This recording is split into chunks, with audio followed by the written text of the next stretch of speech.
State lawmakers are looking to limit how foreign nationals can use commercial driver's licenses in Texas. The federal government has been implementing new rules to restrict CDL access among those drivers, pointing to recent crashes. And now Texas lawmakers are considering how to tackle the issue at the state level. KVUE's Daniel Perot has been listening in on that discussion all day at the state capitol and joins us now live with some perspective on it. Daniel, what's the latest? Under current regulations, somebody can get a commercial driver's license in Mexico, and then it would be valid for them to use here in the state of Texas. The idea is that it helps with trade agreements and getting goods across the border between the two countries. But some in the truck industry say it's time to change some aspects of that. They say that someone can get one of those CDLs without doing much training. According to the U.S. Department of Transportation, tens of thousands of immigrant drivers have lost their CDLs in the past year as part of a federal crackdown. Also, state and federal governments have been enforcing existing English language requirements for truckers. Texas DPS Major Omar Villarreal says that state lawmakers should not allow those with a Mexican CDL to transport goods within the borders of Texas. It was never intended to be used for intrastate purposes.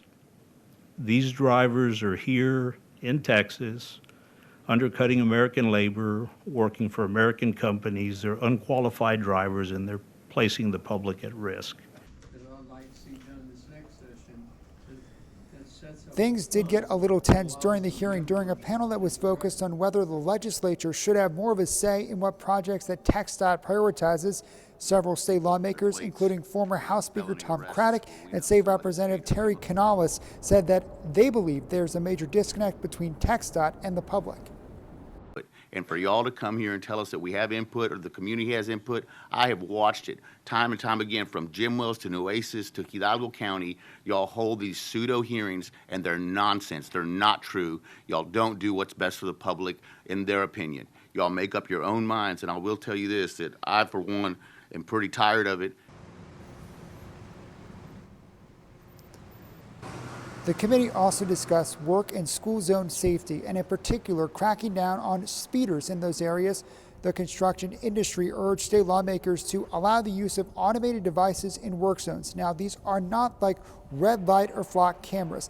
They are essentially a mobile radar, and when the device catches somebody speeding in those areas, they then send that information to a law enforcement officer further down the road, typically outside the work zone, who can then stop the vehicle. Last year, the Texas House passed legislation on that topic, but it died in the Texas Senate. So the construction industry is hopeful that they'll be able to take another run at it in the next legislative session, which starts in January 2027. At the Texas Capitol, Daniel Perot, KVUE News.